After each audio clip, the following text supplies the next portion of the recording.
24 पर मैं हूं आपके साथ पूर्णिमा मिश्रा। विकसित उत्तर प्रदेश, 8 साल तरक्की के। उत्तर प्रदेश में बीजेपी सरकार के 8 साल पूरे हो चुके हैं। साल 2017 में बीजेपी को जनता ने प्रचंड बहुमत दिया, जिसके बाद योगी आदित्यनाथ को उत्तर प्रदेश का मुखिया बनाया गया। इसके बाद सीएम योगी ने अपना 5 साल का कार्यकाल पूरा किया और फिर साल 2022 में दोबारा से विधानसभा चुनावों में यूपी की जनता ने दिल खोलकर बीजेपी को वोट दिया, जिसके बाद बीजेपी नेतृत्व ने योगी आदित्यनाथ को ही उत्तर प्रदेश के सीएम के तौर पर चुना। इस तरीके से अब यूपी में योगी सरकार के 8 साल पूरे हो चुके हैं, जिसको लेकर योगी आदित्यनाथ ने अपनी 8 साल की उपलब्धियों को सामने रखा है।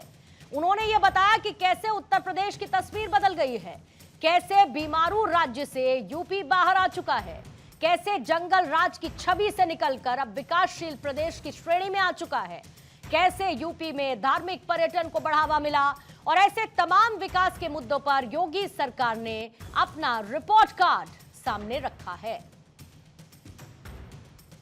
उत्तर प्रदेश 8 वर्ष पहले बीमारू राज्य माना जाता था, देश के विकास का बैरियर माना जाता था। जिस उत्तर प्रदेश को 8 वर्ष पहले केवल एक श्रम शक्ति के रूप में लोग जानते थे, आज वही उत्तर प्रदेश 8 वर्ष की इस यात्रा के दौरान देश के अंदर अर्थ पुंज बनकर के उभरा है, अर्थ शक्ति के रूप में उभरा है। औद्योगिक विकास, ईज ऑफ डूइंग बिजनेस में उत्तर प्रदेश 2017 के पहले 14वें स्थान पे था। आज देश का टॉप अचीवर स्टेट के रूप में उत्तर प्रदेश बना हुआ है। मित्रों, यह सब संभव हो पाया है आदरणीय प्रधानमंत्री जी के प्रेरणादायी मार्गदर्शन में। तो इन 8 सालों के दौरान बहुत सारे ऐसे काम, अचीवमेंट्स योगी सरकार की तरफ से किए गए, जिस रिपोर्ट कार्ड को सामने रखा। ऐसी बहुत सारी योजनाएं उत्तर प्रदेश में लागू की गई।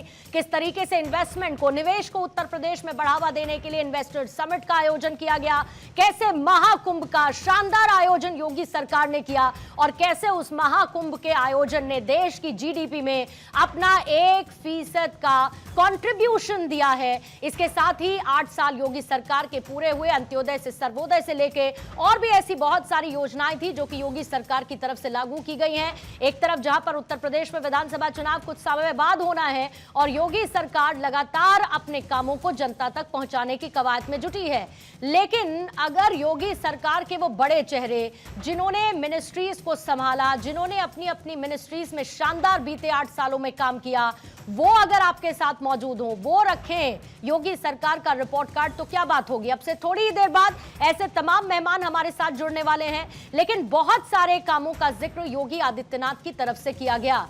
कैसे, किस तरीके से बढ़ावा उत्तर प्रदेश में रोजगार सृजन से लेके बहुत सारी योजनाओं को जनता तक पहुंचाने की कवायद की गई है।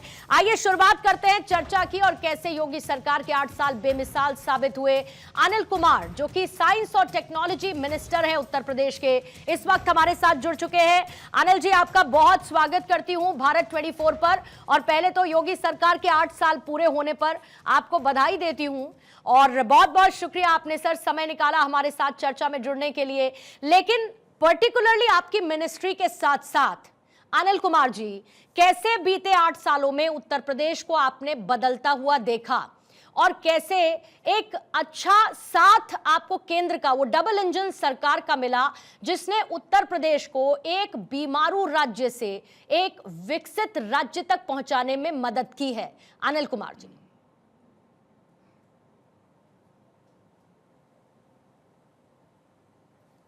अनिल जी, अनम्यूट करेंगे प्लीज।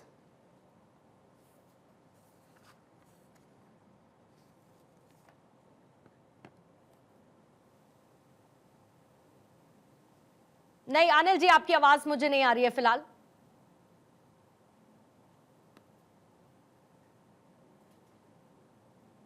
अनिल जी, आप मुझे सुन पा रहे हैं तो प्लीज कंफर्म कीजिएगा। आवाज आ रही है? जी सर, परफेक्ट आ रही है। अनिल जी, अपनी बात को रखिए प्लीज। अब आ रही है ना आवाज? Yes sir.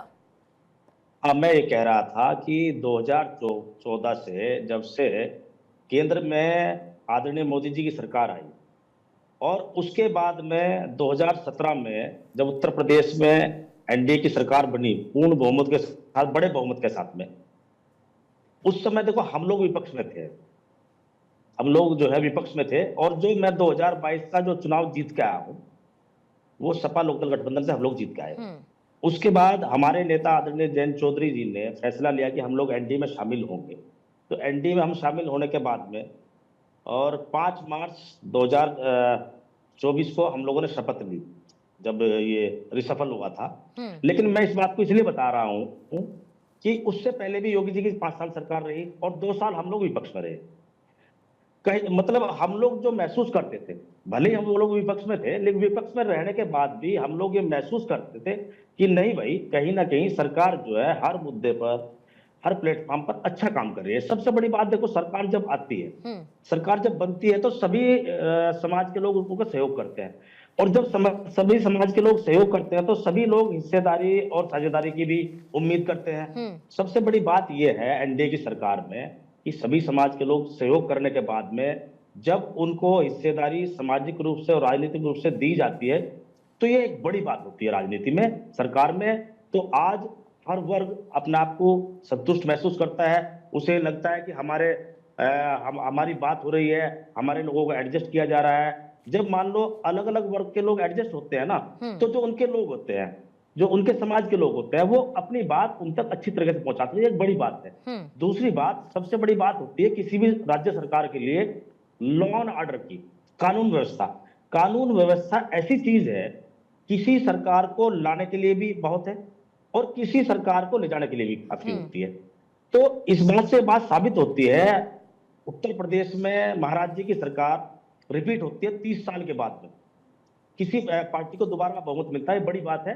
तो ये इसलिए मिला क्योंकि कानून व्यवस्था सुदृढ़ है, मजबूत है। आज उत्तर प्रदेश में नहीं, पूरे देश में कहीं भी एक आदमी, एक आम आदमी जिसको राजनीति से कोई ज्यादा मतलब वास्ता नहीं है, सिर्फ ये जानता है कि योगी जी की सरकार है, सेंटर में मोदी जी की सरकार है, वो ये कहते हुए मिल जाता है कि नहीं भाई, उत्तर प्रदेश में बाबा जी की सरकार है, महाराज जी की सरकार है, हम लोग अपने आप को सुरक्षित महसूस करते हैं, हमारी बहन बेटियां सुरक्षित महसूस करते हैं। ये बहुत बड़ी बात होती है, बहुत बड़ा मैसेज होता है किसी भी सरकार के लिए। तो ये अचीवमेंट है उत्तर प्रदेश सरकार का, महाराज जी की सरकार का बड़ा अचीवमेंट लॉ एंड ऑर्डर पर है। इंफ्रास्ट्रक्चर में बड़े बड़े काम हो रहे हैं। आज उत्तर प्रदेश में आप देख सकते हैं कि सबसे ज्यादा एक्सप्रेसवे, सबसे ज्यादा हाईवे, सबसे ज्यादा एयरपोर्ट वाला उत्तर प्रदेश आज की तारीख में है। तो अलग अलग फील्ड में किसानों के लिए विशेष कार्यक्रम चलाए जा रहे हैं, युवाओं को रोजगार दिया जा रहा है। 8.5 लाख तो 8 साल में सरकारी नौकरी महाराज जी की सरकार ने देना काम किया, जो एक बड़ी बात है और बड़ा रिकॉर्ड है। संविदा पर उन पर अलग अलग विषय है। तो इसी प्रकार जो है, जो एक ऐसा वर्ग होता है जो सरकार से उम्मीद करता है और आशा करता है कि सरकार हमारी मदद करे, वो वोट भी इसलिए देता है कि ये सरकार हमारी मदद करेगी। आज अनिल जी, अभी एक बड़ा महाआयोजन हुआ, महाकुंभ का हमने देखा, और क्योंकि आप टेक्नोलॉजी भी संभालते हैं साइंस के साथ साथ, तो एक तरफ तो जहां पर हमने चांद पर अपने कदम रख दिए, किस तरीके से साउथ पोल पर हमने सफल लैंडिंग की, अभी अभी हमने देखा सुनीता विलियम्स की किस तरीके से वापसी हुई, और आने वाले वक्त में कैसे मानव रहित हम अंतरिक्ष में पहुंचने की तैयारी कर रहे हैं और उसको लेकर इसरो लगातार काम कर रहा है। तो एक तो साइंस के पर्सपेक्टिव से, और क्योंकि मैंने महाकुंभ का जिक्र किया, टेक्नोलॉजी का जिक्र किया, तो इस बार तो डिजिटल महाकुंभ था। तो ये जो एक्सपेरिमेंट डिजिटल महाकुंभ का था, टेक्नोलॉजी पर्सपेक्टिव से कितना इंपॉर्टेंट आपकी मिनिस्ट्री के हिसाब से भी रहा, क्योंकि 1% जीडीपी का योगदान इस बार महाकुंभ से हुआ है देश में। बड़ा योगदान रहा है, बहुत बड़ा योगदान। और हम लोग कह सकते हैं कि देखो, कुंभ पिछली सरकारों में भी हादसों से परिपूर्ण रहे, और जितनी संख्या इस बार आई है महाकुंभ में, वो एक रिकॉर्ड है। इतने लोगों का आना, 66 करोड़ लोगों का आना, किसी एक जगह स्थान पर इकट्ठे होना एक बड़ी बात है। देखो, सरकार का भी एक मैनेजमेंट होता है, सरकार की जिम्मेदारी होती है। जब हमारे समय कुंभ हो रहा है तो महाराज जी ने इतना अच्छा अरेंजमेंट जो है कुंभ को लेकर किया है, कहीं कोई दिक्कत परेशानी किसी व्यक्ति को नहीं हुआ, कोई लूट नहीं, पाट नहीं, कोई गुंडागर्दी नहीं, कहीं की कोई चोरी नहीं, कोई चकारी नहीं, कोई ऐसी शिकायत नहीं मिली। मतलब विपक्ष को छोड़ के, विपक्ष तो कुछ ना कुछ निशाना साधने की कोशिश करेगा ही। और देखो ये टेक्नोलॉजी है जिसके माध्यम से हम लोग जो है इतने बड़े इवेंट को उसको सफल करने में कामयाब हुए हैं, ये टेक्नोलॉजी की है। लेकिन वही अनिल जी, साथ में आपने जिक्र किया लॉ एंड ऑर्डर का भी, तो एक दंगा मुक्त प्रदेश कैसे योगी सरकार में दंगे नहीं हुए, इस बात का भी जिक्र किया। लेकिन आपको लगता है पिछले कुछ दिनों जैसे संभल की तस्वीर देखने को मिली, या फिर उससे पहले जब आयोजन हुए और एक खास वर्ग की तरफ से नाराजगी जाहिर की गई कि भाई ऐसे फैसले लिए जा रहे हैं कि हमें अब अपना नाम दिखाना पड़ेगा, हमें उसकी पूरी जानकारी देनी पड़ेगी, आपको तमाम विवाद पता है, लेकिन आपको लगता है कि इन विवादों को भी केटर करने की सरकार की एक कोलैबोरेटिव जिम्मेदारी है कि हर एक समुदाय, क्योंकि प्रधानमंत्री जी तो खुद कहते हैं सबका साथ, सबका विकास और सबका विश्वास जिसको अर्जित करने की बात वो खुद कहते हैं। अनिल जी। जी देखिए, ऐसा है, जो संभल का जो विषय है वो वहां जो हुआ कोर्ट के आदेश के हुआ है, उसके बाद समाजवादी पार्टी ने उसमें बढ़ चढ़ के हिस्सा लिया, जिस कारण वहां से जो है जो घटना हुई उसके पीछे भी समाजवादी पार्टी के लोग हैं। अगर मान लो कहीं कोर्ट का कोई आदेश है तो उसका सम्मान जो है समाजवादी पार्टी के लोगों को, विपक्ष के लोगों को करना चाहिए, और उसको किस प्रकार से सरकार ने कंट्रोल करने का काम का बड़ा विषय है। कितने कम समय में, एक सीमित समय में वहां से शांति व्यवस्था और शांति बहाल कराने का काम प्रशासन ने और सरकार ने काम, ये हमारी जिम्मेदारी है। लेकिन एक और इम्पॉर्टेंट बात अनिल जी, क्योंकि आप एक दलित चेहरे के तौर पर, और ये कहा जाता है कि जाहिर है कि सरकार को उसका भी बड़ा एक फायदा और दलित समुदाय का समर्थन न सिर्फ उत्तर प्रदेश के लिहाज से, बल्कि जब बाकी राज्यों में आप लोग पिछले कुछ समय में जीतते आए हैं तो दलित कम्युनिटी का साथ मिलता है।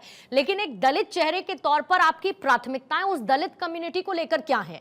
क्योंकि विपक्ष कई बार उसको लेकर भी सवाल उठाता है, कहता है अभी भी वैसा ही भेदभाव उत्तर प्रदेश में देखने को मिलता है। बहुत ऐसी छोटी छोटी जगह, दूर दराज के इलाके जहां पर ऐसी कुछ परंपराएं चली आ रही हैं जिनको खत्म करना बहुत ज्यादा जरूरी है। तो एक दलित चेहरे के तौर पर आपको लगता है कि दलित कम्युनिटी को स्ट्रेंथन करने के लिए आने वाले 2 साल में आप कुछ और कदम भी उठाते हुए नजर आएंगे? देखिए, स्ट्रेंथन करने के बहुत सारे कदम जो है महाराज जी की सरकार ने, केंद्र सरकार ने उठाए हुए। देखिए, मान लो समाज बहुत बड़ा होता है और समाज में काफी मतलब एक समूह रहता है, मतलब उसमें जो है कई बार कोई व्यक्ति कोई गलती कर देता है जिसको पूरे समाज को खामियाजा उठाना पड़ता है। उस बात को हम बिल्कुल सही नहीं कहते, लेकिन घटनाएं अगर इस प्रकार की होती हैं जिसका आप जो है जिक्र कर रही हैं, उसमें आप लोग देख सकते हैं कि उसमें सख्त से सख्त कार्रवाई एकदम होती है। उत्तर प्रदेश में कई जगह इस तरह घटनाएं हुई जहां कोई दलित समाज के लोगों के साथ में कोई इस तरह का भेदभावपूर्ण जो घटनाएं हुई हैं, उसमें तत्काल जो है सरकार ने कार्रवाई की और वो लोग जेल गए हैं। ठीक है, ये